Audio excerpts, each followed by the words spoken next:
What's going on, folks? Wes Pruitt, 4-Star Sports Media. You are sitting down at the Sports Buffet for a July 31st, the final day of July 2024. We got a jam-packed show for you today, folks. We're going to be talking some WrestleMania, as you can see on the screen, since that banner's still sitting up. We're going to talk a little WrestleMania, going to give a Paris update on the Olympics right now going on. Of course, it's a huge topic in sports and everything else for that matter, to be honest with you. Then we're going to have Anthony Carter, former guest, come back on, join us, talk a little arena football as, we'll get into it when we talk to Anthony. Then we'll get into college football. We're going to let John go back over his top 5 announcers since he wasn't on Monday. And then we will go over our top 5 most hated moments as a youth that we respect now, or that we understand now. After that, we'll have Frank Bonner come on from the Daily Memphis to talk Memphis Tigers. And then we got a little dessert. We always have to end it with a little dessert. But it'll be the 2024 storyline that more people should know about. So sit back, grab your plate. Good morning, folks. It's 9 o'clock in the morning. It's early for some folks. But, hey, let's get it. Let's get full of sports, folks.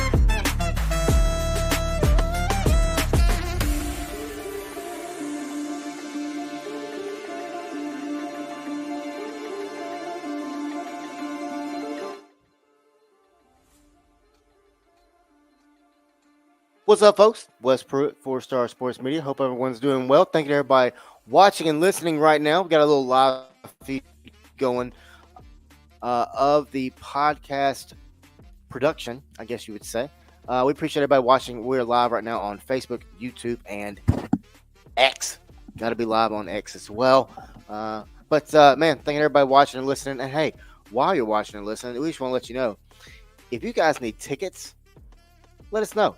We've got a great deal going on over at SeatGeek, and SeatGeek has a promo code going on right now.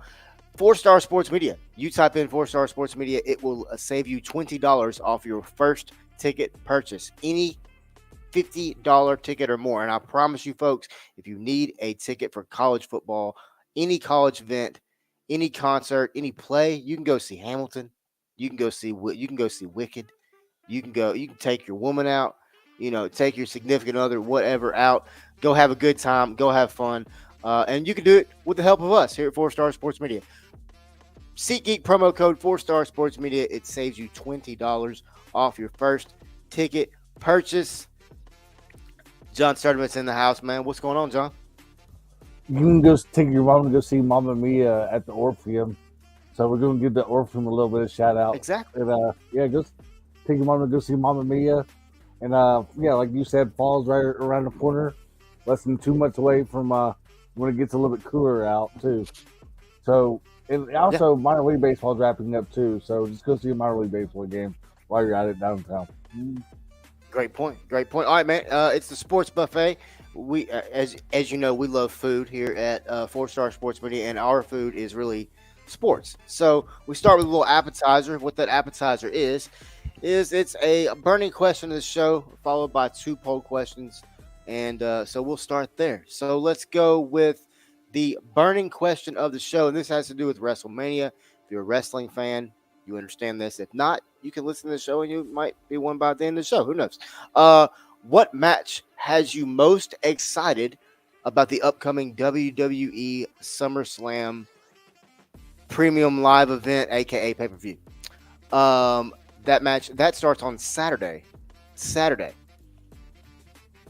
John. I love how yeah. We're gonna go back and answer these at the end. Just that I love that way you don't I trigger love each how other. you call it SummerSlam WrestleMania for Night 3 edition of WrestleMania. I just love Yeah, it. yeah, yep. All right. Let's see. Who is the most underrated match on the card? We ask tough questions here. We don't throw any BP up. All right, here we go. What college football player are you most excited to watch in 2024? Wow. Yeah, dang right. Wow. We asked the tough ones here, brother. Okay, just to me the Christian name on Johnson that list. said, "Yo, what's going on, CJ? I appreciate you watching, brother." And he said John's volume is low. I don't know why. I don't know, man. He's he's loud on my end, Christian, but I appreciate the heads up there. Let's see. Let's go back. All right, here we go. What college football are you most excited to watch in 2024? All right, John. Let's get to the main course, man. We'll start with WWE SummerSlam. It is Saturday, as we've discussed. We talked about it Monday, went over the card a little bit, talked a little bit about the attendance. How, if you look at the 67, almost 68 or 68,000 seat arena, there's only around 48, 49 um, thousand seats sold. So very, very interesting there. But let's go ahead and get into it. So if you watch Monday Night Raw, I did. Um, we saw some things heat up between Seth Hennigan, Drew McIntyre, and CM Punk. Of course, CM Punk, Drew McIntyre have a long-standing rivalry. They've made no bones about it. Those two men hate each other. But then, like we've talked about, you throw in Seth Rollins, who doesn't like either one of them either, especially CM Punk. Um, it just really heats up. It really just it engulfs that entire storyline for me anyway. Um, Mhm. but we saw them three in the ring, and man, the shots are getting personal. And then Drew's got the bracelet that's got CM Punk's wife and dog's name on it. Uh, I mm, that'd be tough, man. That'd be tough. What's your thoughts on this storyline, John? It's getting better by the day, as we know they do hate each other in the ring, but they also are probably like best friends outside of the ring, of course.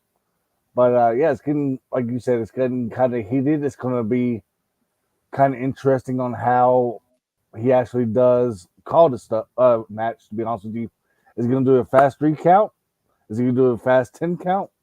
Is he going to do people that come from in the locker room involved in the match? What's really going to go? What's really going to happen in that? Because maybe Seth Rollins just wants them to beat up each other, or that type of stuff. So it's going to be interesting down the road. I think to me that should be the main card, right? That should be the main match. Maybe they'll go out to the Cleveland streets I and mean, beat each other. they very well could. I would imagine that's if not the main event, one of the main events. It would. I mean, it would. It would have to be. And I mean, honestly, I think it's going to be a historic night. You're looking at the second largest crowd ever at a SummerSlam event. And you're going back to 1992 at Wembley Stadium. I mean, we know that that was a massive event. A lot of fun to watch too. I went Mhm. back and watched that recently. But John, another storyline that I really thoroughly enjoy. Liv Morgan with Death Row Dom, aka Dirty Dom, aka Eddie Guerrero Jr. looking Dom, um, and then Rhea Ripley, aka Mommy. That's what she calls herself. I don't call her that. Man, this has gotten good, dude. Because Liv was, she was being Liv, and throwing that thing around a little bit, letting old Dom Dom know, I mean, she come on now. I mean, when you're giving people hotel room cards, that's throwback WWE right there, Right. and absolutely love it. But we would see a couple weeks ago on Raw, we would see Dom in complete Spanish. I had no idea what he was saying. He could be telling her her hair looks completely beautiful, and I would have no idea.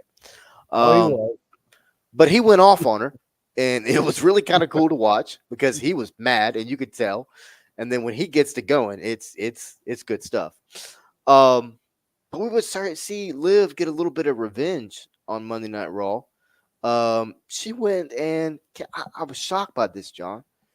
She went and tore up the house of not the house of black, but the house that Dom and Finn and hold on. Here's the other thing.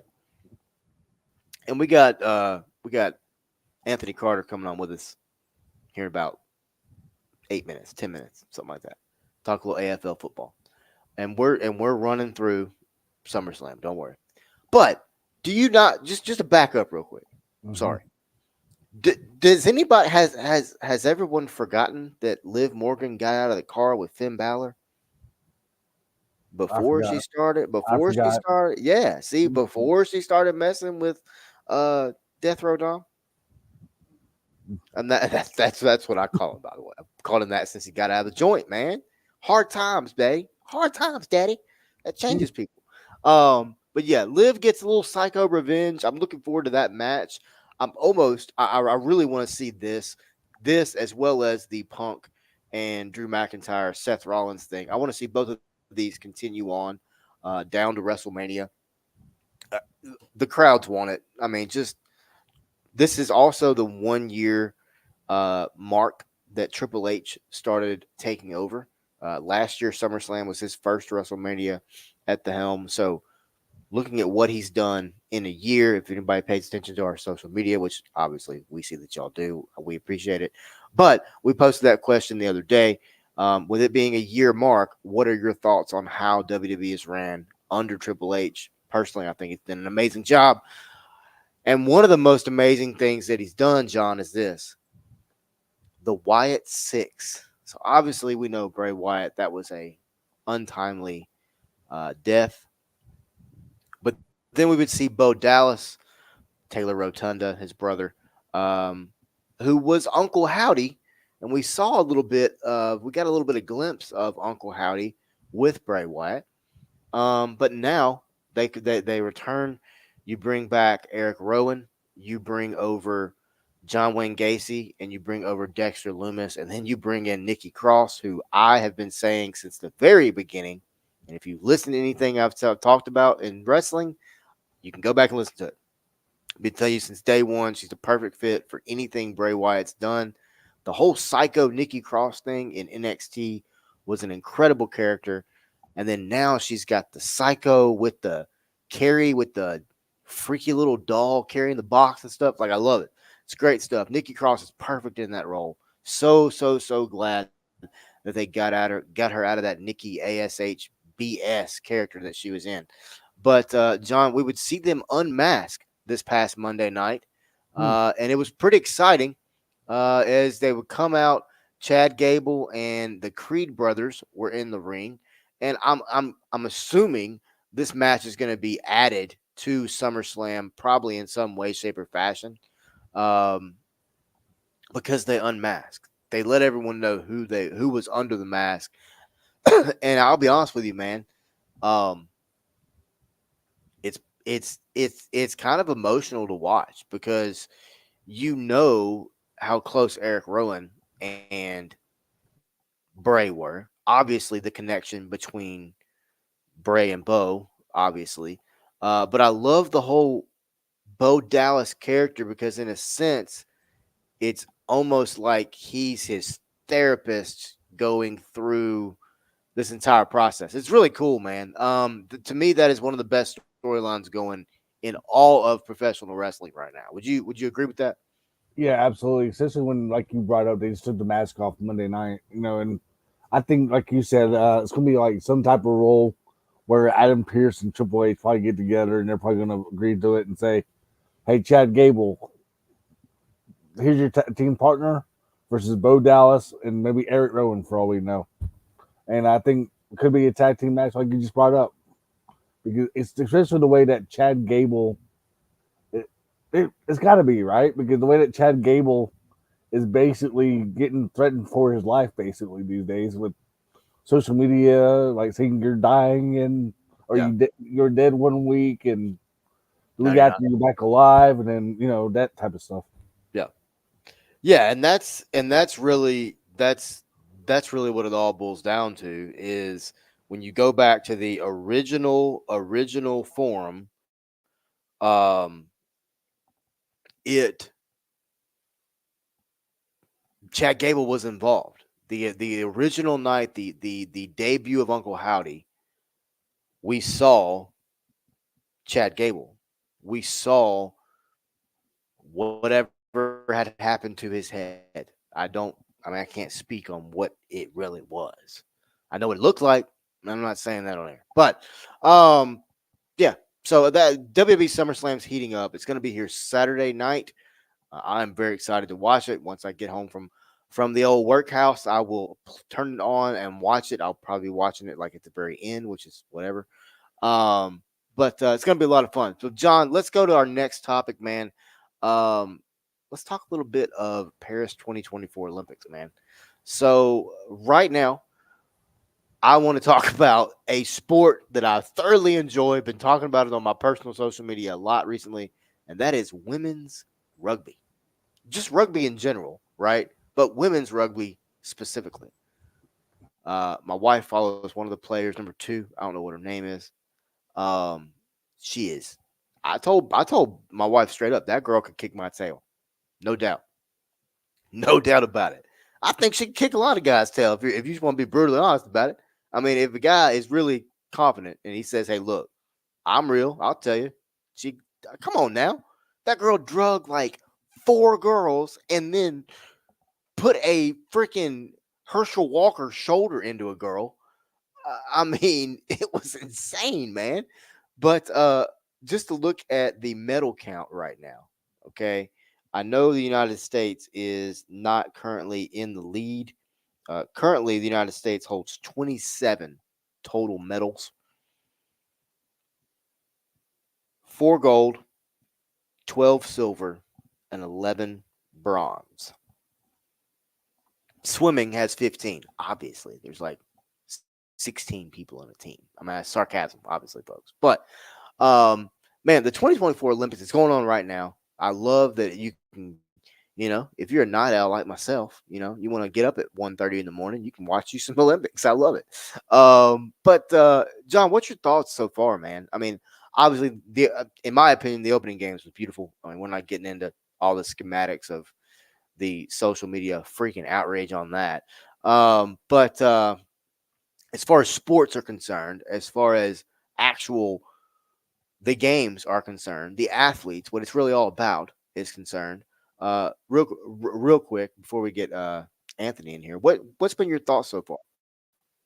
As a person that's been to the Olympics before back in '96 when I was only 12 years old, yeah, the Paris Olympics, like you brought up, if you want to watch it, basically it's on nonstop, like you brought up, even at 1:30 in the morning.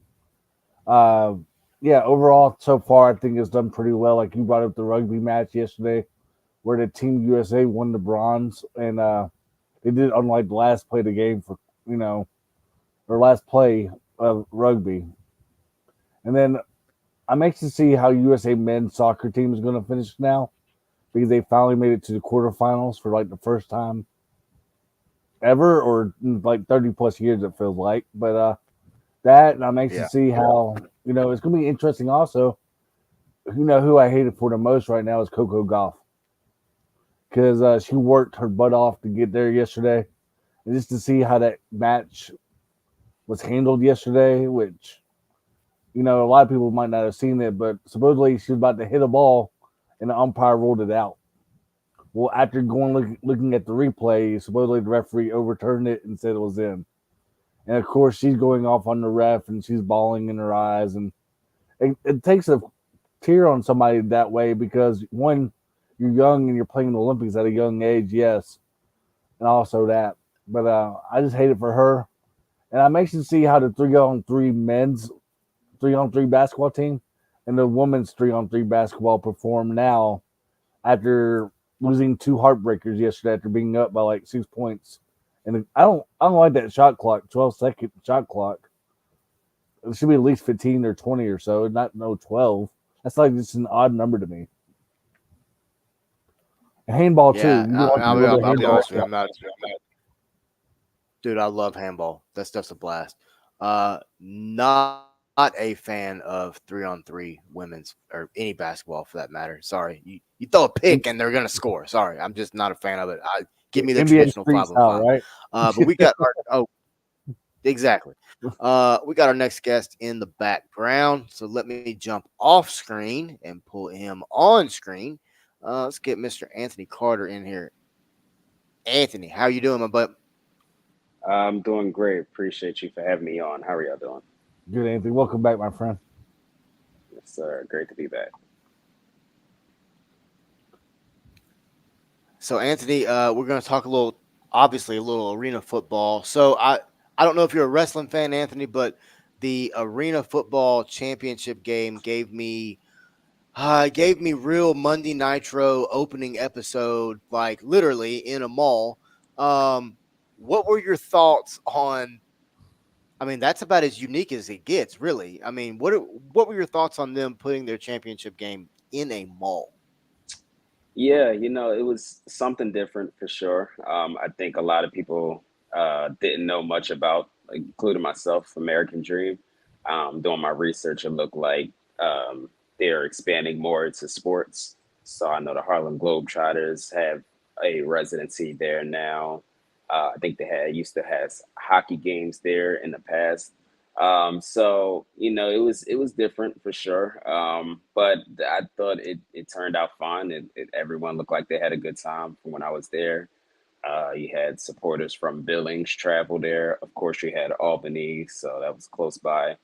But yeah, it was interesting though. I think I see both sides, but I also understand. I think a lot of the fans expressed that it should have been one of the higher teams, considering how the season has been. With teams folding, games rescheduled, moved around. One of the teams should have hosted, and if hosted, it should have been the top seed. So I think I've seen both sides. But from being there in the atmosphere, I thought it was fun and it worked out, and there was a winner at the end of it. Very true. Very true. Go ahead, John. Yeah, Anthony. We got to see a lot of teams fold, throughout the year and whatnot as well. Too many names on top of my head, to be honest with you. Is there any team that maybe could make a comeback next year after folding this year, or what do you think could happen down the road? It's tough to say right now. I think looking at the teams that folded, um, just from I know that I believe the Philadelphia Soul are trying to make a push. I think there's talks about that. But overall, looking at a lot of teams that did fold in their messaging, it looks like they made it very clear that they have no plans of returning. Especially the West Texas Desert Hawks. I think owner Zach Bug, he made that very clear in his last press conference. And he also sounded the alarm on the future of other teams that are currently in the league, saying that a lot of these teams won't stick around if the current leadership is the way that it is. So I think because of all of those red flags, the Oregon Black Bears seem to be. I'm not sure what's going on over there, and so it's a lot going on. So I think it's hard to say right now. But right now, I haven't seen any indication that a team will return for next season. Wow. So you really kind of answered my next question in a sense, Anthony. So in the off season, I mean, we know we cover sports. It really doesn't stop. It's really a year round deal. It sounds like to me you've got plenty to talk about and to really go investigate and dig into with the Arena Football League this off season. Right. Yeah. And then, I've told people that before where I was like, the season's over, but the news doesn't stop, right? Because I think from what I've talked to Jeff Fisher and I talked to Jerry Kurz at the Arena Bowl, both of them said on the record that they plan to have another season next year. I know G6 Sports, who owns the identity to the league, also said the same exact thing. But of course, the league is going to say that, but what about the team? So I think throughout this summer, constantly keeping a close eye out on a lot of the teams that are planning to take legal action as well. I know that's likely brewing. Mostly on Arena Football Management. I do want to make that clear, which is owned by former Commissioner Lee Hutton. So that's something to still keep a close eye out on. Um, and then also, I think one of the most frustrating things that's been covering this league through two management cycles is that there's still a lot of unanswered questions, like a lot of players saying they didn't get paid, that they should have been gotten paid. Venues saying that they haven't been getting paid, all coaches, everything. And I feel like it kind of got skipped over to the point where they put all the attention into a deal with CBS Sports Network and American Dream Mall. So I think because of that, I think a lot of people were rubbed the wrong way, at least from teams connected to the league. So yeah, it's still going to be active, and I'm not sure what these next couple of months will hold. Wow. Wow. What a exciting time to be around arena football. I mean, the last time we had John and I were talking about it, and I had mentioned CBS Sports specifically as a possible landing spot for this league. And I look up and they're on TV, and John and I are messaging back and forth. And then John's like, "Yeah, they're playing their championship game in a mall." And I was like, "Oh, okay. That's unique. It's different. I mean, I don't want this to sound bad, but in a wrestling term, I look at arena football very similar to the old TNA wrestling, where they had like the six-sided ring, and they did things to be different. Is that kind of what their league model is in a sense? Um, I'm not sure. I think that'd be more of a league question. What I can tell you from a journalist standpoint, from what I've seen with the CBS Sports Network deal and them being picking American Dream, which is outside of New York City, it almost comes off as that they put all of this effort into making the AFL look good despite the disaster season it's been leading up to that point. Getting on TV is great. I'm glad they were able to secure that deal. I think everyone was pushing for that, and there's been some great games in the playoffs with it being on CBS Sports Network, including Arena Bowl. But this certainly came off that they are trying to make the league look good and showcase it out um, and just kind of attract a new audience because the location didn't really benefit either team that was in the Arena Bowl. With maybe Albany is the exception because I mean, but they have a closer drive, but the fact that Billings had to travel halfway across the country to play that game, even though they're the top seed. So I just look at all of that, and that's why I'm questioning on the future of the league because of that situation and because of the season it's been so far. It's a great point. It's a great point. Go ahead, John. Yeah, Anthony. Also, you got to see the attendance over the country as you got to go to different venues for this. I know Nashville. We talked about Nashville in the previous show. They love football and they love all sports actually in Nashville. So, how did the attendance numbers actually turn out for the ones that you actually got to go to throughout the season in general? I've only been able to, I think this season, I think I've only been able to go to two in person, which was Okay. the Nashville. and Arena Bowl. Um, for the Nashville one, the attendance was okay. I don't think it was bad, but I don't think it was great either. But I also think a lot of that had to do with, I believe, if I'm not mistaken, that game was changed to Sunday. I think Okay. initially it was set to Saturday. So for arena football games, Saturday is usually the best spot to have a game. You don't want to have it on Thursday like they've had or Sunday. You're just not going to get the same attendance. Usually it's Saturday night is always the prime spot. From my years covering arena football, that was always the day. Um, and then Well, arena bowl, the arena bowl was it's tough to measure the attendance there considering the location it was in. But there were people still all around the field and people walking by the mall. They couldn't see that much, but they could see a little bit of the game going on. And so yeah, I don't think the attendance league wide was as strong as it was projected to be. But of course, that had a lot of factors played into that. So kind of can't really blame that. I mean, what can they do different to get people in the stands regarding the people that want to go out and watch again? Well, I think they have to improve marketing. I think they have to improve the overall look of the team and all of the situations that happen over the season.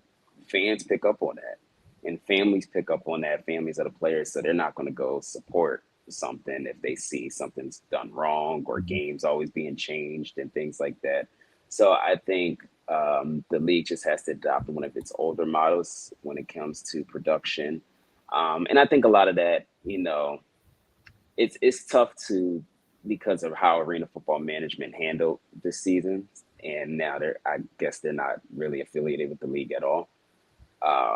So I think for G6 Sports, if they are planning to keep this afloat and bring in more teams, I think they have to market better, get more of those production deals, get make sure it looks nice, get actual sponsorships around the boards, and then you'll start to see the fans turn out and build a better social media presence and old fashioned digital billboards, all of that, and TV commercials. You gotta build beyond all of that. Hmm. Sad. I hope it gets better then. Sure, absolutely. Man, I mean, Anthony, you've got to be one of the most, in my opinion, you got to be one of the most hottest commodities to talk to right now because of this league and how Yeah, it's literally you're on a roller coaster. Like I was just as John and as y'all were talking, I'm literally sitting there thinking, this man is on a literal Disney roller coaster every day. yeah. Every week since before the beginning of the season, and I expected because before the season I put out that the league should take a pause on this upcoming season because a lot of these teams just were not ready. Like they just weren't set up. So I said they should take a pause, reevaluate these venues and teams. But I didn't expect it to go the way that it's been. Like it was pretty crazy. Um, but hopefully it's all behind us. But I'm not sure just yet. Man, Anthony Carter, we're definitely gonna have you back on. Man, wow. Uh, I mean, I am really excited that the Nashville Cats. I just love that name. I love the logo. I love everything about just that's a classic name to me. Um, but man, like I said at the beginning, man, it really gave me old WCW Monday Nitro like 1996 vibes. It's like, hey, welcome to the mall. We're gonna play football today. It was just kind of it was just very unique, man. But Anthony, we appreciate you coming on. Before you close, as always, how can we follow you? How can we go watch your work, listen to your work, and then what are some new things that you've got going on for the upcoming season? Well, sure thing. Well, right now we have a documentary out about the Arena Football League this season. Part one is already out on YouTube. It's called The Turbulent Revival of the Arena Football League. So basically, recapping everything that we talked about in this show, and it's kind of not just showing everything that happened this season, but also getting my perspective on how I went about each story and what I'm still looking into. Um, Initially, I said this would be a 4-part series. I didn't realize everything that went down this season. So it might be a little bit longer than that. It might be 5 parts. I'm not saying it likely. It will at least be 5 parts now, based off new stuff that I found.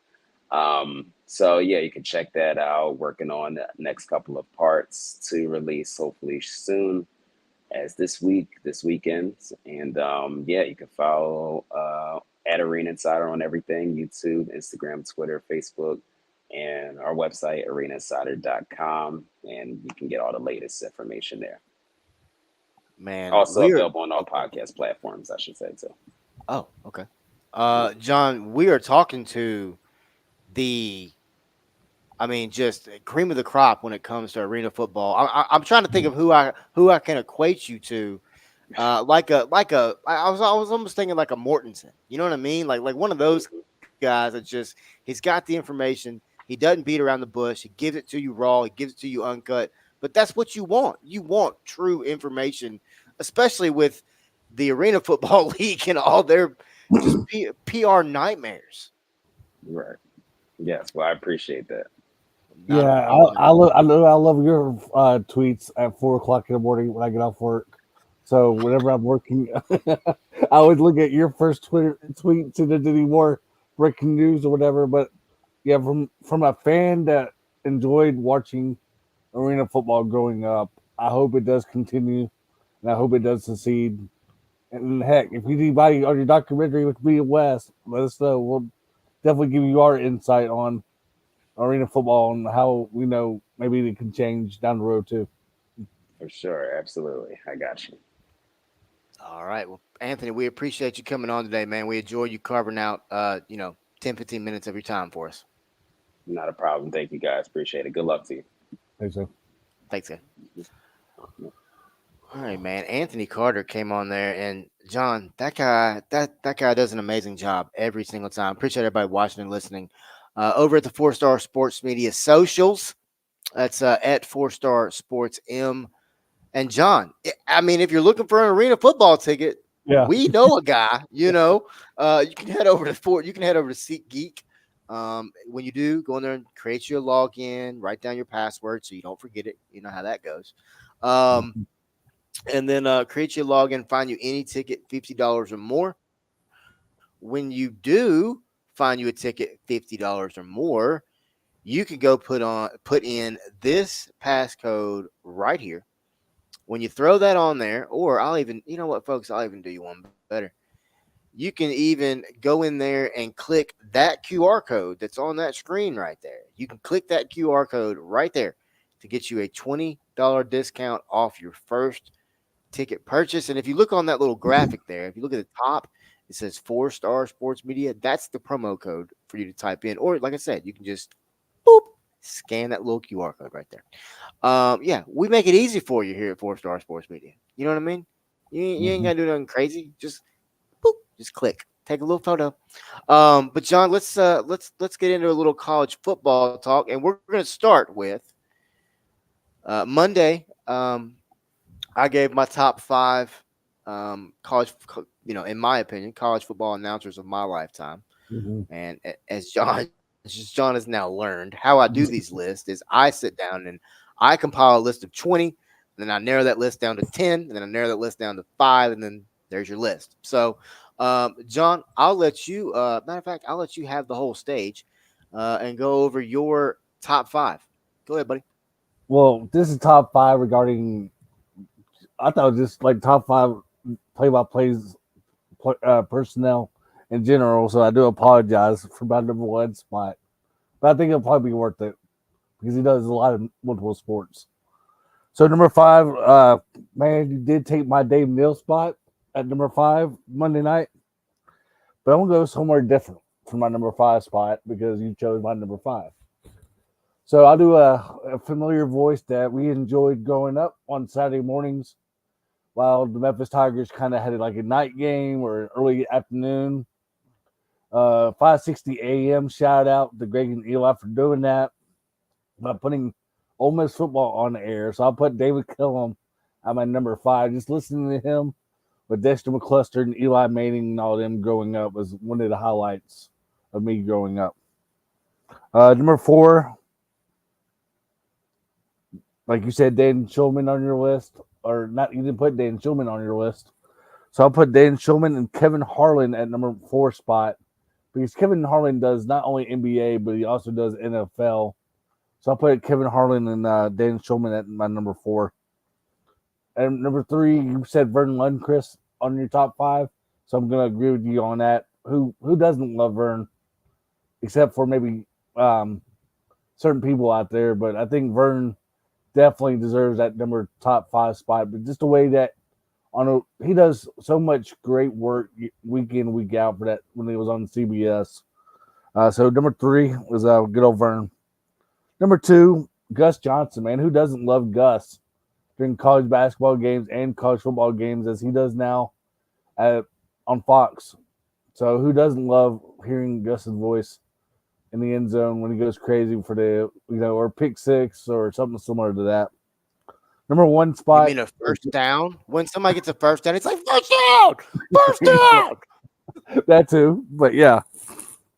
My number 1 spot, he does everything. He used to do the Masters. He did the NFL with Tony Romo. I'm gonna do Jim Nance at my number 1 spot. Good old legendary Jim Nance.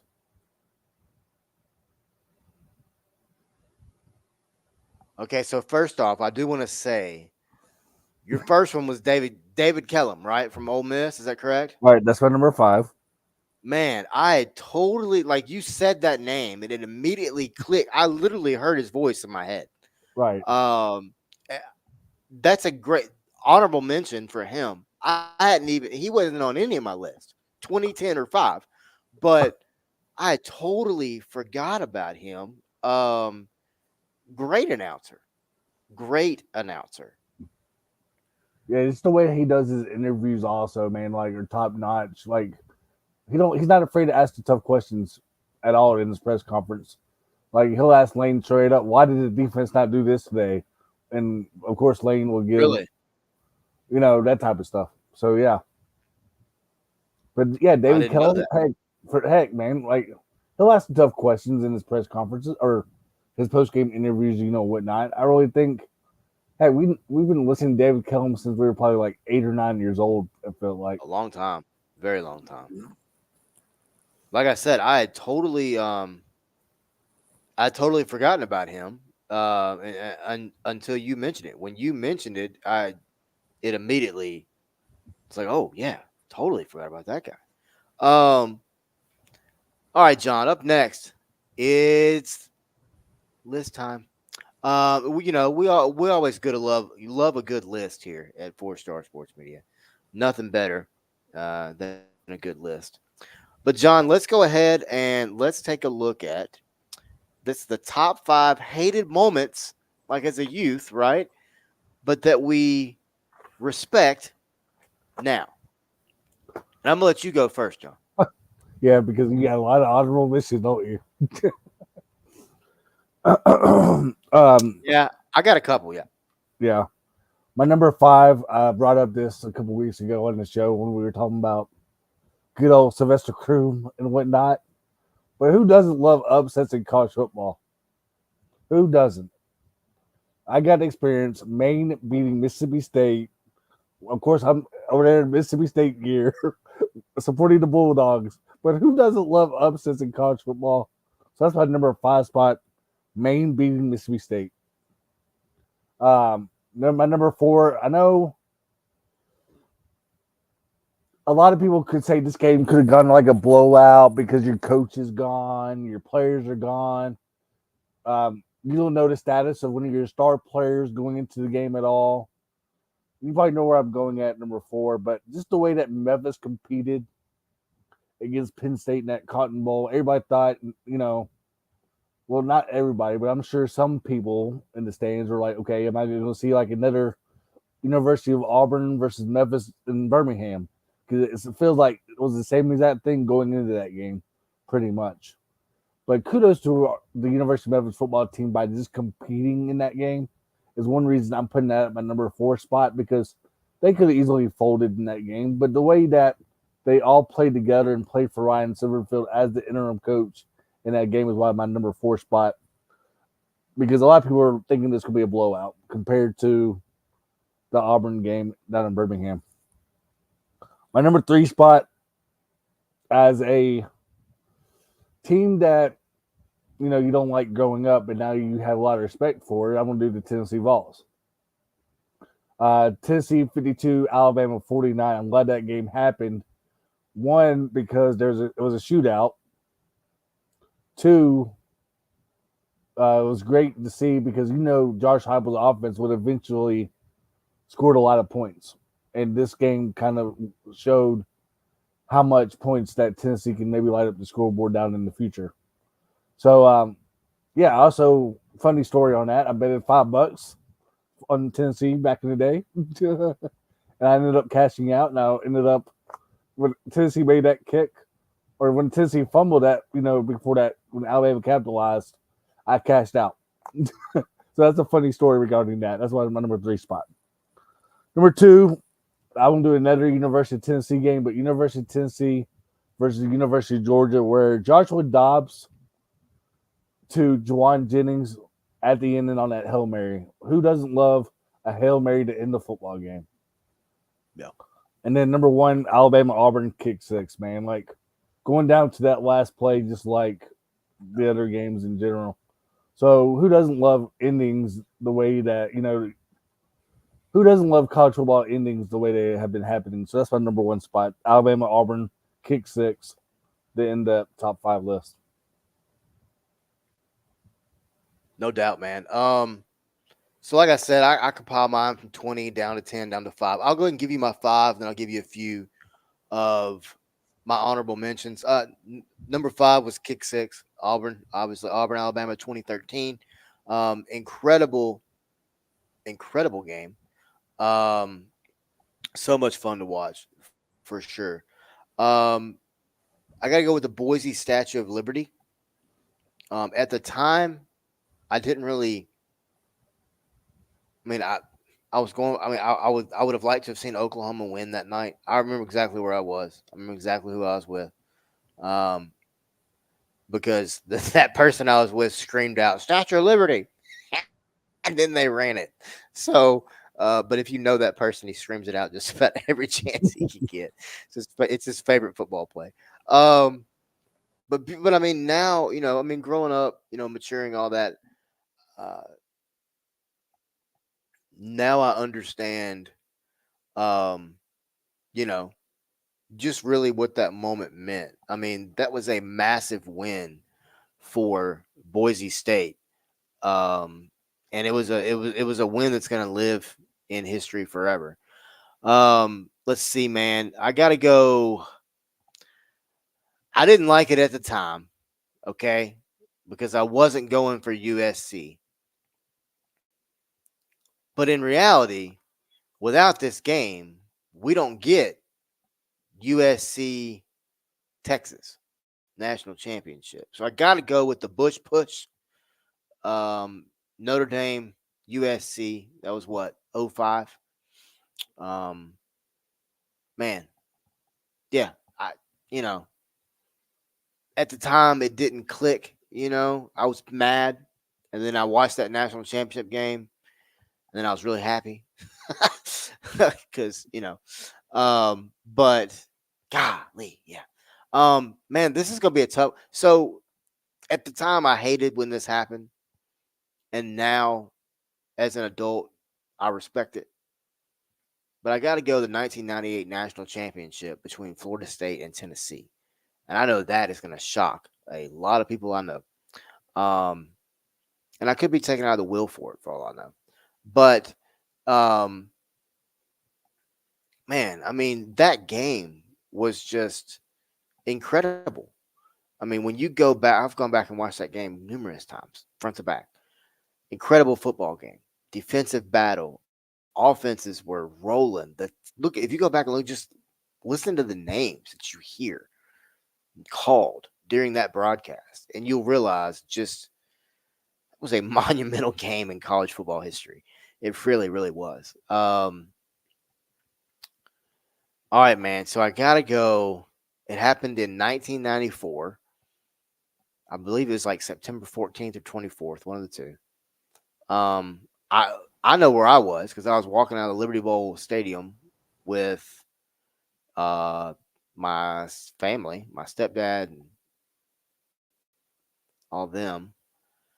I want to say Memphis played East Carolina that day. I could be wrong. I need to go back and dig it and figure it out. But it was the Miracle at Michigan. It occurred in 1994. I remember it specifically. I was 9 years old. Um,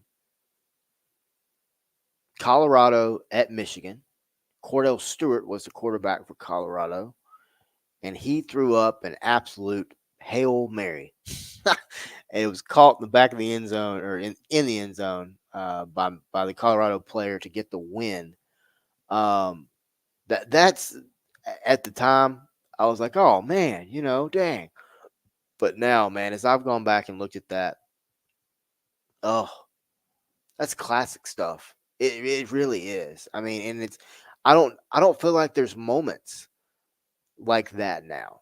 Eh, Maybe there is, but I just don't feel like there is. I just don't feel like there's moments that have that kind of impact. And what is that? That was five, right? One, two, three, four, five. Nope, four. So speaking of moments, right? So in 1998, we talked about the 1998 national championship, but previous year, Nebraska won the national championship. Pretty sure that was Tommy Frazier and the boy. Oh no, that was Eric Crouch was quarterback. Um, Ran a triple option. Tom Osborne, a lot of fun to watch. That team was fun. But they walked into Kansas State the year prior to winning the national championship, and Kansas State knocked them off. I specifically remember that game. I don't know why. I do remember that Kansas State was not, you know, the best in that era. Bill Snyder was there. I feel like Bill Snyder was there for like 50 years. He wasn't, but I feel like he was.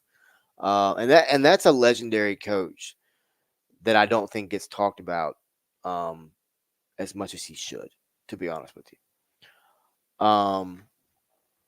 But yeah, that's my five, John. So give me. I mean, what's your initial thoughts on those five? I mean, obviously, you can kind of see that my mind went, somewhat recent, but then back to the '90s. You know what I mean?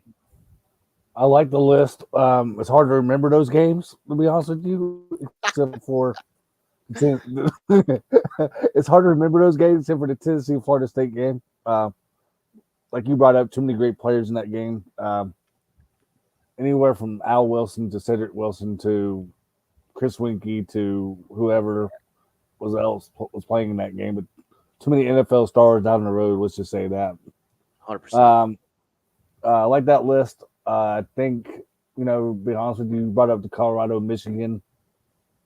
That was their last time they actually won in the Big House. So Yeah, yeah, you brought up Cordell Stewart, the quarterback. Who didn't like Cordell Stewart growing up? Then that was so much fun to. I mean, God, just it's crazy because I think about crap like that all the time. I'm like, dang, that's right. I do remember that. Yeah, sorry. and then like you brought up the Hail Marys, like that's the reason I brought up some games on my list that were like Hail Marys because they go down to the wire or whatever.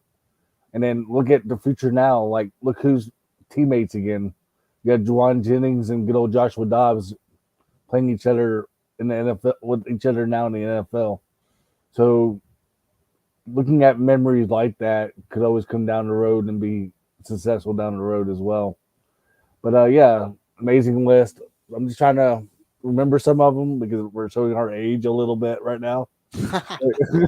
But yeah, other than that, good list. And I just think a lot of people, still are not getting a lot of credit down the road for that Memphis Penn State game. Was one reason I'm at putting that list because Oh yeah. the Memphis team could have easily got blown out in that game in general, where they just battled in that game in general. Well, there's. I mean, and obviously as a Memphis fan, I mean, you go back Yeah, and you meticulously break down every play and think about the what ifs and the could haves and the whatevers, but I mean, really, if you go back and watch that game from a just football perspective, there's there's only at 3 4 plays that really changed that game. Other than that, that was a back and forth. James Franklin said it in postgame. They won the fight, but that was a war. Like that was an absolute war with Memphis. And I mean, the players and more said that. So yeah, kudos to that list for sure. Some of my honorable mentions, John. You remember when Roy Williams did the Super Bowl Superman dive to win the Red River rivalry? You It's mean not it wasn't called that back then, but Ricky? no, it was Roy. Roy? Yeah, so back in 2001, sorry, Come I'm showing my age a little bit. Back in 2001, there was a legendary play, and at the time, this gave Texas 5 straight victories over the Sooners. I'm sorry.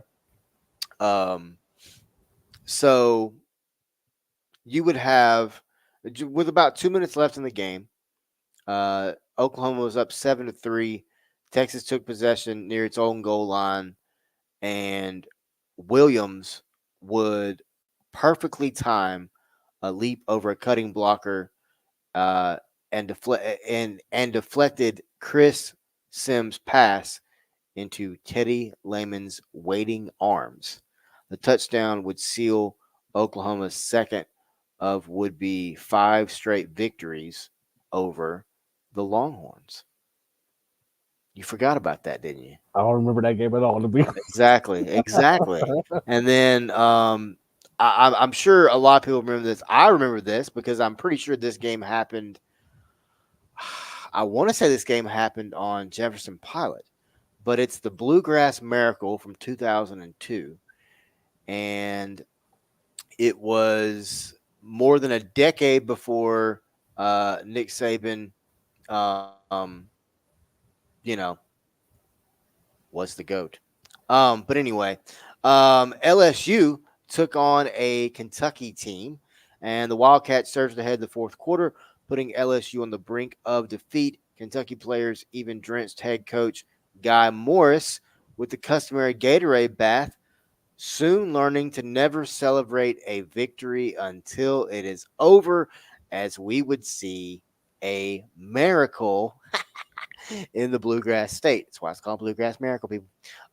With no time on the clock, legendary LSU quarterback Marcus Randall, legendary, would heave the ball as far as he could. It would skip off the hands of several Wildcats and land directly to Devery Henderson, who threw up his arms in celebration as he crossed the goal line. And I'm positive that game was on Jefferson Pilot Sports because I'm pretty sure Dave Neal was on the call that game. Good call. Good call. Um, that that game right there is one of my favorite games ever. It's one of my favorites to go back and watch. That as well as, and it's not really it's a game, but the seven Arkansas 7 overtime run where they did it with Ole Miss, they did it with Kentucky, they did it with Tennessee was a bunch well as well. All of those games were on every list that I had, except for the bottom 5. But yeah, that's sorry, man. That's my list. Like I said, I get really in depth into these lists. I think about them throughout the day when I'm doing stuff. I mean, I'm very in depth with these lists. Thoroughly enjoyable. A Yeah. lot of Okay, I'll do an honorable mention real quick, and I'll do the App State Michigan game at the end. okay. Yeah, yeah. Forgot about that one. That was a classic game. So That that was was a definite yeah. classic game for sure. So I'll do that. That'll be my honorable mention for that All one. right, man. We got a very special guest in the room. A guy that every time I've gone to Memphis and covered the Tigers in person, there at the Liberty Bowl, he's always a helping hand. Always very very cordial, very, very courteous to any needs that I or us at Four Star Sports Media have, man. And that is Mr. Frank Bonner. Any press conference that you listen to with Ryan Silverfield, he is going to answer a question or two or three from Frank, and every time it's yeah, Frank. I mean, it's just he has created a great relationship with Coach Silverfield, and I mean that's what it's all about, man. I mean, it's creating relationships, creating bonds. So let me jump off here and let me bring Frank on. Frank Bonner, the man, the myth, the legend, has joined us. Frank, can you hear me? Okay, Yeah, I got you. How y'all doing today? Good, Frank. doing good, man. Frank, thank you very much for joining us first, man. But let's go ahead and get into it. So, 10-3 last year for the Memphis Tigers, Liberty Bowl victory. Silverfield continues to win. We put a graphic out last night. It's just a little news article, but it's got different little tidbits information. And Silverfield continues to win. 31 wins, sits him at second ever in the first 4 years of coaching, and it also sits him at fourth most in coaches hired in 2020. And if you want to go look at some names on that list, there's no slouches on that list. Guys like Lane Kiffin and others. So Frank, let's start there, man. What are you most excited about with this 2024 Memphis football team? It's got to be the fact that they've got. I mean, everybody talks about the 10-3 season last year, right? And they lost some pieces, right? They lost, Jalen Allen and Jeff Canton are cool, but for the most part, especially offensively, they've got a lot of talent back, right? I mean, you've got Seth Hennigan, Rock Taylor, Demir Blankenship. I know they lost Blake Watson, but Mario Anderson's supposed to be a big deal this year. I mean, just looking at what's ahead of them and the expectations that are on them. I mean, they received 23 of the 31st place votes for the preseason poll. I mean, this is their year to make a statement, and everything shook out for them because if they do what they're supposed to, they'll have a strong chance to be in the first 12-team college football playoff, which would be huge. I mean, that's really, think about that. I mean, and Frank, I don't know how long you've been following the team. I mean, John and I have been doing it for 30 years. When you think back to the Larry Porter days, but even before that, I mean, the Chuck Stobart days, the Rip Shearer days, the Charlie Bailey days, and then you look up and you see quote unquote little old Memphis, old Tiger High, as people like to call them, in the college football playoff. Frank, what would that mean? Not just for the university, but for the city, for that to come to fruition this year. Yeah, I think it would be huge, right? I mean, when you look at what the Memphis sports mean to the city, right? I mean, if you look at the three sports that they have that they really get behind, it's the Memphis Grizzlies, Tigers basketball, and Tigers football. So for one of those three entities to do, to be at the top of their sport in that way would be huge for the city, right? I mean, I think the city would love that in the same way that they would love the basketball team going to a Final Four or the Grizzlies making it to the conference finals or the NBA finals, right? I mean, I think it would be that type of aura and that type of atmosphere. I mean, just look back at the 2019 season, how much the city got behind Memphis during that year. I mean, that college game day atmosphere was crazy, right? And so I think it would bring that type of atmosphere back to Memphis football. Man, that college game day atmosphere was crazy. Go ahead, John. Yeah, Frank, as today is the first day of fall practice for the football team, did you get to go out there this morning and see what it was like? No, so actually it'll be this afternoon. We'll get to see about anywhere from about 15 minutes. We don't get to see the full practice. We get to see about 15 minutes of it usually, and then we talk to the team afterwards. And so I'm excited just to see. I mean, there's as much as I just talked about guys that have returned, there's still a lot of new faces, right? Mario Anderson is one of them. There's going to be a lot of new faces on that offensive line, right? Is Jalen Nichols completely healthy, right? He missed spring with an injury, right? What does Trent Holler look like on that offensive line? You've got guys like Patrick Lucas on the defensive line, Reggie Grimes. I mean, just to see these new guys on the field for the first time at practice today, hopefully, I'm just curious as to what that looks like and how they'll be implemented on both sides of the ball, these transfers. All right, since you brought up the offense with Wes, I'll bring up the defense, and that's one reason I just wanted to ask you, like, what are you looking forward to and seeing on defense?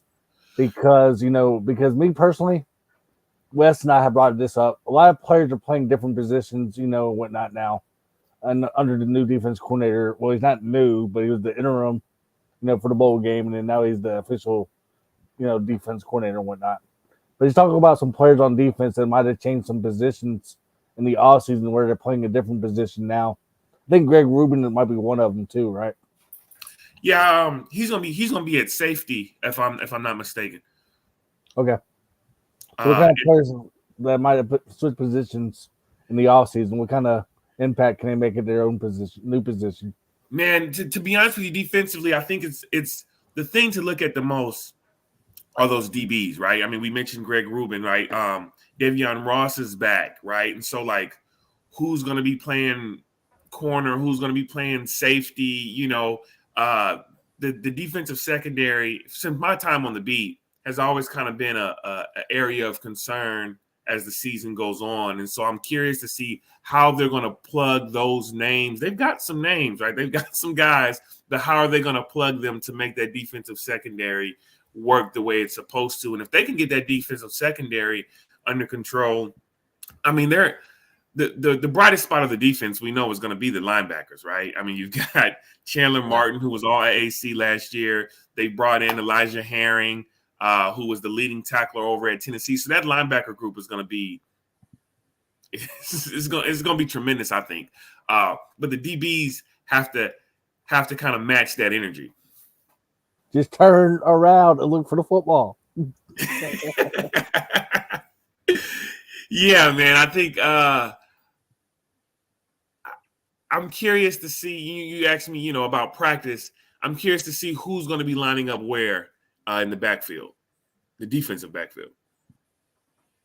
Yeah, that's gonna be very important to see. And you just talked about it. And I tell you what, and we've been talking about it here at 4-Star for the last 2 years, 3 years. The way that Ryan Silverfield and his staff have used and just utilized and worked the transfer portal, not only bringing players in, but the way he's almost kind of stockpiling guys, because he'll bring them in, you won't see them, and then that second year you see them and you're like, dang, who's that kid? And then you look and you're like, oh, he came in 2 years ago.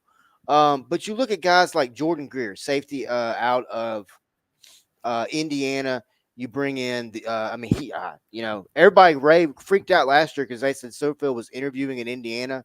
Frank, I'll be honest with you, I think he was up there recruiting because we got 4 kids from Indiana, and they can all ball. I'm really excited about this defense. You talked about Herring. The fact that Silverfield could go get Tennessee's leading tackler tells me a lot about this program and what it's starting to look like on a national landscape. Yeah, and to your point about the transfers and them kind of sticking the program, Julian Barnett, you may forget. I mean, he's been in the program so long that you may forget that he was a transfer. I mean, he was a transfer out of Michigan State, and he's turned into a program guy, which you don't really see out of transfers, transferring into a program and then being in that same program that long. I mean, usually when you get a transfer, they've got 1 or 2 years left.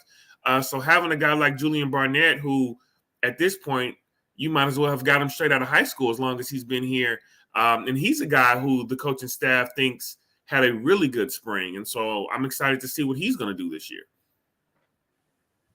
Man, that's a great point on Barnett. And real quick, John, sorry. 2 guys, and you talked about Julian Barnett, and you've already spoken about Greg Rubin. That is 2 guys that, in my opinion, the fan base rode really hard, really early, and they have taken every bit of criticism that they've gotten from any fan, and trust me, there was fans in the stands that were getting on their back. They have taken it and they have made the most of it. And those two young men are going to be staples of this Memphis defense that I think this is just my it's not a hot take, folks. It's just my opinion from watching this team. I think this defense can be shades of the New Orleans Bowl Coop Terry linebacker style defense where they fly around, make plays, and most importantly, they make the most of every extra opportunity that you give them. Well, I mean, when you've got a linebacker group like that, they're in good hands with a Jordan Hankins, right? Who's the linebackers coach. I mean, what he's done with that linebacker group since he's been in Memphis has been great. So to have that amount of linebacker talent with a defensive coordinator who knows how to use his linebackers, I think is a plus for that defensive group for sure. Go ahead, Joe. I think y'all both forgot one name that nobody has really talked about. He also came from the University of Tennessee. I'm going to bring up Cam Miller to people. He might not have seen a lot of action last year and whatnot, but I know he can basically make an impact on this defense as well by playing, at a high level as well. He didn't play a lot at Tennessee, and whatnot, but just the way that he came back home, where, like you brought up Wes and Frank, I think the impact on Cam Miller is going to be a good impact for this team as well going down the road. Yeah, I mean, he's another one of those guys where the point that you made about bringing in transfers and using them in year 2 or year 3. I mean, he's one of those guys, right, where year 2 as a transfer for him may be his year. And, going on the guys that we forgot, you also got to throw in Cormonte Hamilton in there on the defensive line, who I think is a guy that needs to kind of take over that Jalen Allen role and from a leadership standpoint. But going back to Cam Miller, yeah, I mean, year 2 of the transfers, we'll see what happens with him. I think he could be a piece in that defensive secondary for sure. Man, it's been a long time since we have been sitting here just naming players on a Memphis football team like this. I mean, let's just be honest. I mean, Frank, would you agree with that? Yeah, man. I mean, and Ryan Silverfield, he said it too about just the fandom that is around this season all through the offseason, just the amount of fan attention and fan excitement for the team and for the guys. I mean, he said this is the most fandom that he's seen during the summer since he's been in the program. And I think that says a lot for a guy that's been in the program for almost a decade. If you go back to, when he was the O-line coach before being a head coach. So he's been around for a long time. So for him to say that tells you where Memphis football is at. No doubt. And man, I'm so glad he clapped back at fans last year after that Temple game. I am so glad he clapped back because it was needed, just to be in my opinion anyway. Yeah, I felt like it was needed because when you look at the numbers from last season, and Frank, I'm sure you can attest to this. When you look at the numbers from last season, attendance wise, TV rating wise, last year was sitting right there really close with 2019. And that is, in many Memphis fans' eyes, the greatest season in Memphis football history. So you got to give Silverfield credit for sticking with it. I mean, you got to give the university credit for sticking with him first. But, I mean, a lot of fans rode him really hard. And there was a lot of rumors out there that he was gone. And there was a lot of celebration when the article came out that he was being named as a possible candidate at Indiana. There was a lot of fans that celebrated that, and just the way that the program got to celebrate that season last year, I think felt good if you were asking him on a personal level. Yeah, and I think now the flip side of that though is with all this excitement and all these expectations and fandom surrounding the team, Memphis have to be in that conference. They have to win the conference championship. I mean, this is their year. And so it feels good I'm sure for that locker room and for that coaching staff, but there's also some pressure added on that. When you earn 23 of the 31st place votes in the preseason poll for the American, there's some pressure that comes with that too. So like they got to go out there this season and handle business for sure. Well, Frank, when you look, the dogs, the dogs even excited, Frank. You know, you just got it. It is what it is. Sorry about that, man. You're good. Hey, man, you're good. Hey, it is. That is why I love doing this live. There's no net. You take it, you roll with it. Hey, see? Hey, tell him about it. Tell him about it. Hey, y'all. I got my dogs playing. Oh no, you're good, man. You're good. But Frank, when you look at what I think is going to be very exciting, and that's the stadium renovation. Man, tell me a little bit about what has you excited about that, and then secondly to that, the stadium is about to be at about 32,000 capacity. So my expectation is for Memphis to sell out every home game. Sorry, I'm with you. I just had to put him in the cage. Yeah, man. Bringing that stadium capacity down to around 32,000 makes those tickets more valuable in terms of fans who want to go to the game. You would think that they would go out and get them earlier than usual, just because there aren't the usual number of tickets left. But to your question about what excites me the most about stadium renovation, man, that party plaza.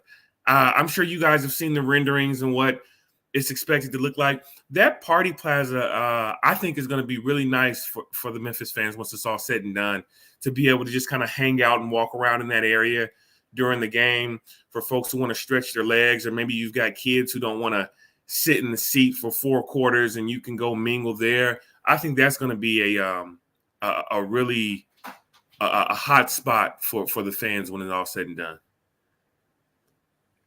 John's like that. John can't sit down for 4 straight quarters. That's a lie. Yes, John, you'll be right there. John has to get up and move around too, man. I mean, and you know, it was funny. I was looking at the stadium live cam, and honestly I was saddened because I visualized Coletta's Pizza, and I visualized the corn dog stand, and I visualized the little Tiger Gear thing right there by, what is that, section 10? What is that, John? That's 109, 110. Yeah, 109, 110. I was sad, Frank, and memories just keep popping up in my head from all the times and years that I've been to games. And this is my last question for you. And I know John's got at least one more. Frank, in your time covering Memphis, and obviously I know 2019 is going to be special, but what is a moment that touched you on a personal level inside Liberty Bowl Stadium? Sorry. Simmons Bank Liberty Stadium. I will say it was fun to watch. I can't even remember the game, who they were playing against. But they had, if I'm not mistaken, 2 defensive touchdowns in that game. It was a home game. I know Xavier Cullen's got one. I mean, being able to see that for a program who there's always questions about the defense. Seeing defensive score is always exciting for me. And in Memphis that year where they had Xavier Cullens, they had a couple of defensive touchdowns that season. Was that the North Texas game, the year they beat them like 59 something? And what was that, the Bartow game? I'm just thinking back. Was that not the Bartow game? They scored 59 points. They scored 59 points, and then they scored 2 defensive touchdowns. Yeah, right. And so yes, okay, so yeah, and that's also what made it special, right? The honoring Dan Bartow, Bartow with his number. I mean, that whole situation. It's hard not to look at that and see how special that was. But yes, you thank you for reminding me. It was that game. Sorry, man. I'm a Memphis football historian in my head. Sorry. Sorry, my bad. I mean, it's, you know, and moments like that Memphis fans will never forget. And you can look at a box score and you'll never see that story. And I mean, Shelly Bartow and I are really good friends. And I mean, I spoke with her many times leading up to all of that. As a matter of fact, we were at Four Star Sports Media. We were a small, very small part of having his jersey retired. So, that moment as a Memphis fan, when you drive by that stadium and you see the number 59, there's only 159. That's it. There's never going to be another one. And just as a Memphis fan, that moment will never be forgotten forever. And it was just a 59-13 win. Yeah, something like I know it was 59. I can't remember what the other score was, but everybody remembers that it was 59. Go ahead, John. Yeah, Frank. We got some tough games on the road this year. So basically, I can say this is going to be an improved South Florida bunch that people aren't really talking about. A lot of people are still talking about UTSA. Still, with coach they still got the coaching staff together, and from 1-4, not including the Florida State game, for example, because we know the Florida State game can be like a toss up because it's Mike Norvell versus Ryan Silverfield, and the game's at 11 a.m. also, for an example. But out of those four, like 1-4, like what's the most concerned conference game are you most concerned about as a Memphis fan right now? If you don't mind me asking, like if you want to go, we're not going to do the game by game schedule. We'll do that later on in the next couple of weeks with you and whatnot. But just talk about like what game concerns you the most on the road as a conference foe. So if you're a Memphis fan and you're looking at that schedule, I was on the radio a few days ago and talking about the fact that USF has, they have arguably the scariest talent pool that goes against Memphis, but you still gotta be concerned about going to New Orleans and playing Tulane, just because history suggests that has been a hard thing for Memphis to do. It's been a hard thing for any team to do in that series, right? Is to win on the road, whether it's Tulane playing in Memphis or Memphis playing in New Orleans. And so because you have to travel to New Orleans on this particular year, I still think that is the game that you have to circle, because you've got to get over that hump in beating Tulane in their home stadium. And so that's still the game that I'm looking at. Even though that, a lot of people argue that USF has the more talented roster, I'm still looking at that Tulane game as the game that they've got to get over the hump and beat them on the road. I think I can agree to that, because I darn well think that the students are not going home for Thanksgiving. They're going to be packing that place out, and then who knows what's going to happen. For sure. That's also a massive time slot. I mean, if you're Ryan Silverfield, you've got to be damn excited to get the Ole Miss Mississippi State Egg Bowl time slot on Thanksgiving night. That is a lot. I mean, from a national TV brand perspective, that's saying something for the American Athletic Conference, but B, for Memphis and Tulane, for them to put them in that time slot. Yeah, and you've got a 4-year starter at quarterback in Seth Hennigan, who I think he's gonna, he's not gonna be rattled by the moment. I mean, he never has been, and there's no reason to think that he'll be rattled by the moment in that spotlight. So I think it's, like I said, I think it's a perfect time for Memphis to have the spotlight that they're having, looking at what's on their roster, and that starts with Seth. The wildest stat that I've seen recently, Frank, before we let you go, man, is that Seth Hennigan is the only 4-year quarterback to spend all 4 years at the same institution in the entire nation. Yeah.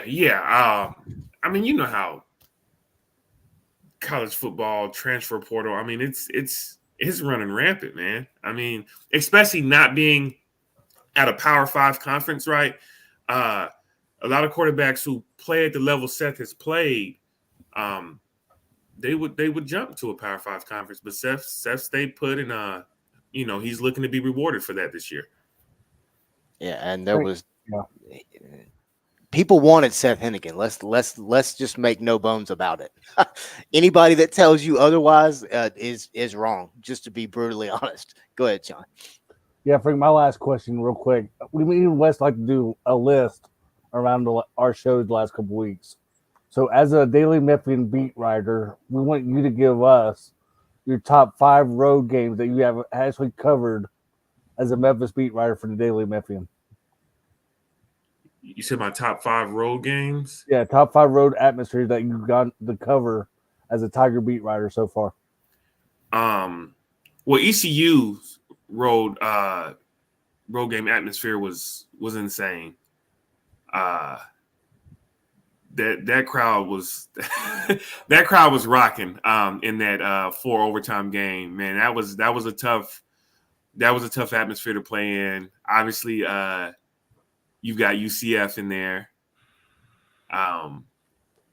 You got those two, and then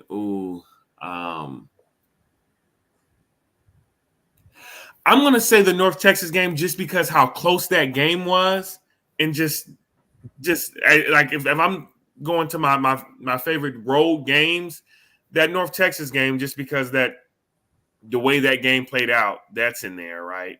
Right. I actually like going to Arkansas State. They've got a nice stadium over there, so I don't ever mind going to a road game over at Arkansas State. How many is that? Is that 5? That's 4, but I will ask you this one for. We talked about, me and Wesley talked about our atmospheres going up. I think you forgot the lightning delay 2-hour marathon where Memphis played at Mississippi State that following year. No, see, so I was lucky to not have to. I was getting married that weekend. Okay. So I didn't cover that game. Whoa, married during football season? What? Yeah, man, it was already that. We kept our same anniversary. That was our anniversary of, and so there was nothing I could do. That was already scheduled before I got the job. So that just was what it was. So I missed that rain delay. I was actually that night. I went and I was like, let me check the score to see who won, and I couldn't believe that the game was still going on. Yep. I went after the third quarter, but I was there.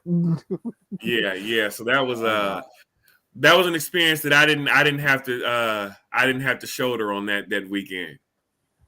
And that's so funny that he immediately as a man knew. No. I know where I was that weekend. Yeah. I'm also a married man, so I totally understand that. And yeah, John, by the way, look, man, when it comes to that day, bro, I'll just be honest with you. You're just there. It's her day. You just let her do it, and right. You know what I mean? Like, yeah. I mean, it's y'all's day, but at the end of the day, that's her day.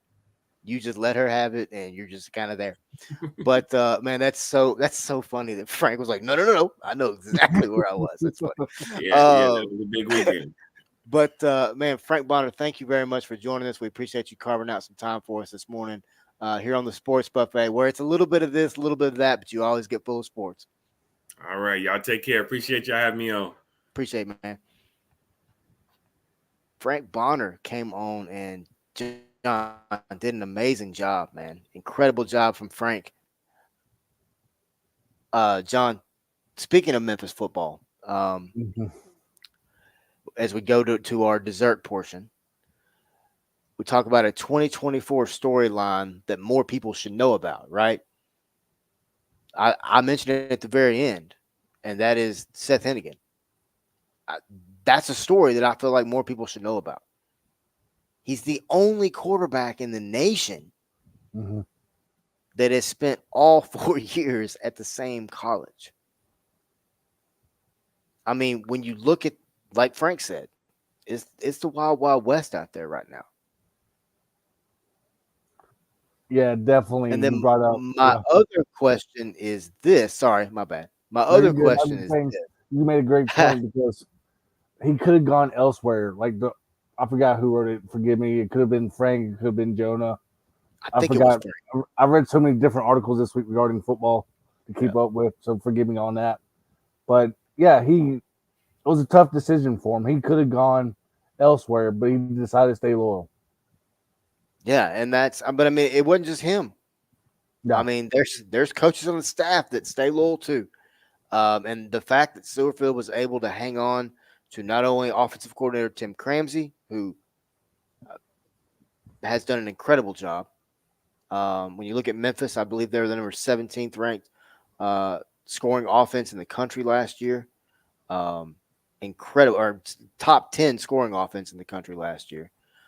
Points per game, top 15 as well. And then you look at just like Frank and us and Frank were talking about, the talent's right. It's back. The talent's back for Memphis, and I think that Seth Hennigan is a storyline that needs to be talked about, or that more people should know about. And I think throughout the 2024 year, I think more people will learn. yeah. Hopefully, it won't be that story where they talked about. I forgot who it was. That's been around for like 8 years in one school that we had a couple of years ago. I hope nobody really brings up the background regarding that again. To be honest with you, but because I feel like every game, well, this person, is back again for their 6th year or whatever, that type of stuff. So what's yours, John? So mine will probably be how many players actually enter the portal after a few weeks of the regular season because of playing time, and whatnot. Because are they scared to compete now, or are they gonna basically get contacted by other schools, and this is gonna be saying, "Oh, well, we can offer you this right off the bat," and they're gonna listen to that and go with it and see what happens? Or are they gonna just stay at one spot, or what are they actually gonna do? Because we know how the transfer portal is right now. Because I'm anxious to see, right now, for example, Central Michigan. Reading that article this morning at like 8 a.m. and they're already making changes to their football staff, and the football season hasn't even started yet. Now you might see a few players actually enter the portal because they actually are committed to that school and committed to that coach that recruited them.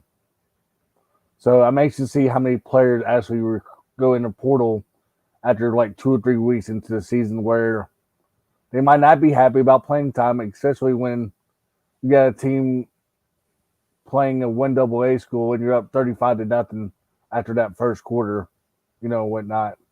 And then you're like, well, am I going to play, or when am I going to play? That type of stuff. So it'll be interesting to see down the road in the next couple of weeks. Because think about it, we're only 28 days away now from the regular, as kickoff starts on August 28th for some Yep. teams. So we'll definitely find out for sure down the next couple of weeks and months to see who enters the portal after not playing enough at all.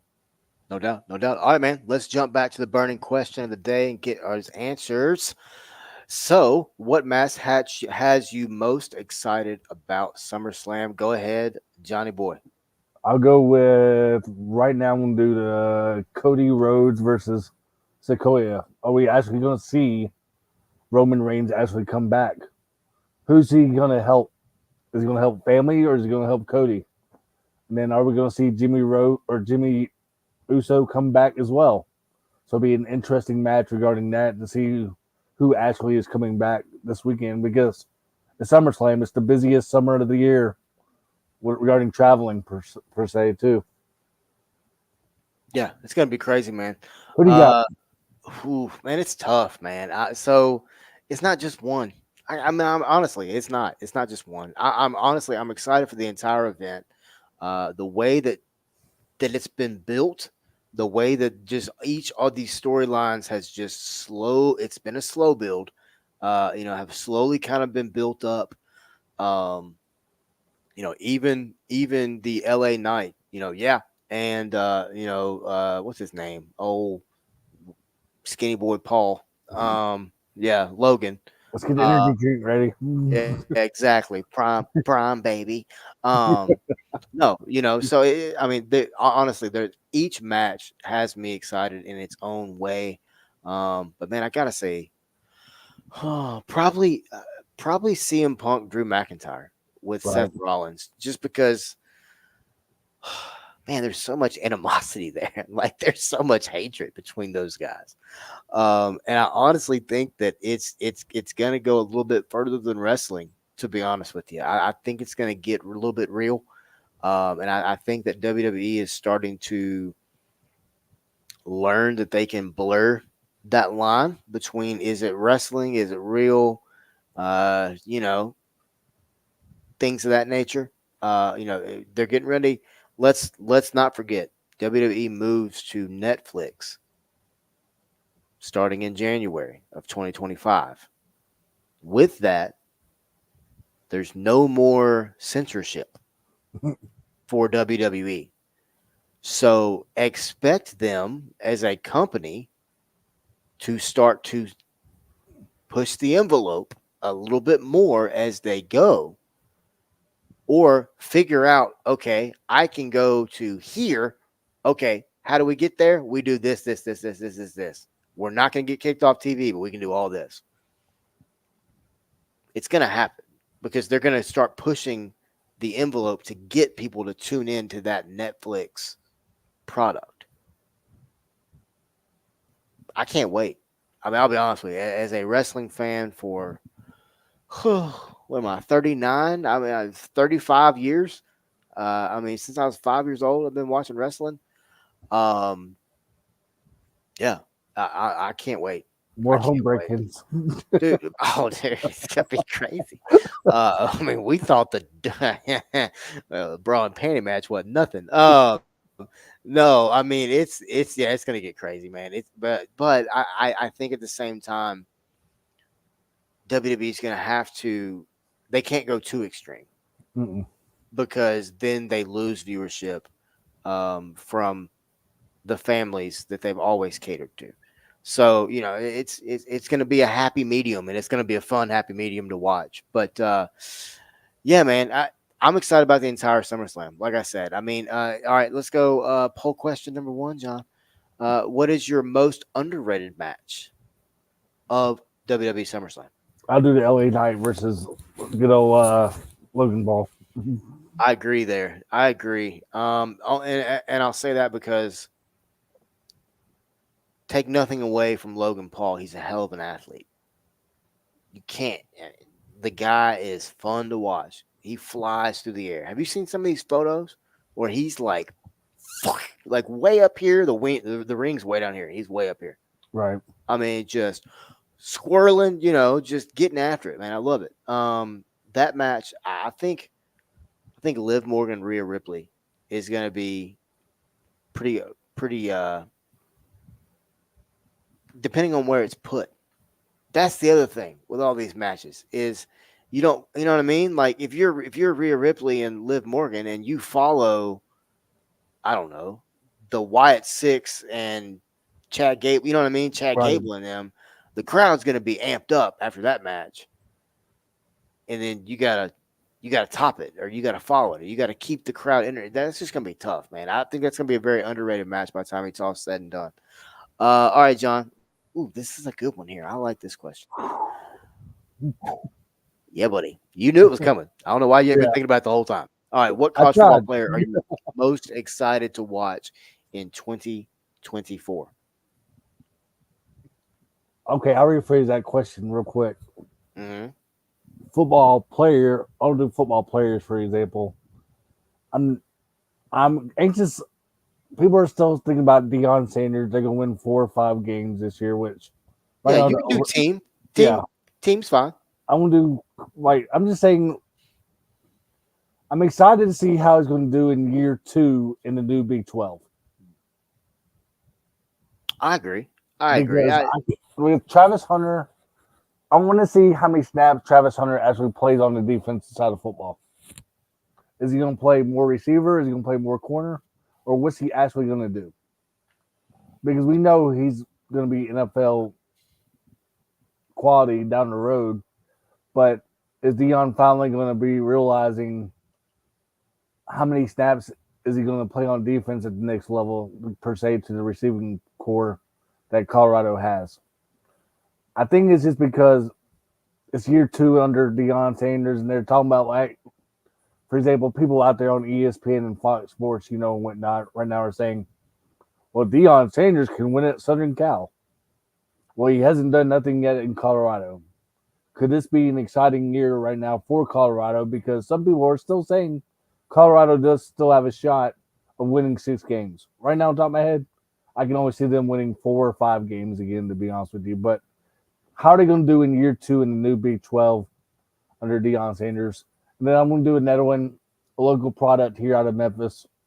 I'll do Lincoln Pear, for example, that plays at Texas State. He battled an ACL injury last year and didn't get to play at all last year. So I'm anxious to see how Coach Klein and Texas State Bobcats use him this year, because he did well at Arkansas State. He was averaging 5 yards a carry, it felt like, at Arkansas State. So I'll do a Lincoln Pear shout out for the Texas State Bobcats. See how he is after his ACL surgery from last year. Yeah, I agree on Colorado for sure. It's a team that's very intriguing, but here's the thing: is it in? And this is just my question with Colorado. Are we interested in watching the team because we really want to see how the team does, or are we interested in watching the team because we want to see what Deion does, or Prime, whatever you want to call it? I think it's both. But I do too, but I feel like it's this. I feel like it's probably about 70-30. 70, what is Prime going to do? What is he going to say? And then 30, are they going to win or not? And then if they don't win, well, by God, what's he going to say after? Right. And I don't know. I mean, does he know more about football than I will ever know? Yes, of course. I'm not saying anything other than that. But I just feel like it's a show, and I feel like he is the show. And I feel like everyone on that team understands that he is the show. So, and then another team is the Florida Gators. We talked to Ben Chase, 2 weeks ago? Last week, 2 weeks ago, whatever it was. But, man, they're just polarizing to me. I mean, Billy Napier was very successful in Lafayette, Louisiana. Gainesville, Georgia's been a little bit, or Gainesville, Florida, has been a little bit different. What can he do this year? That team, Arkansas is another one. Memphis is another one.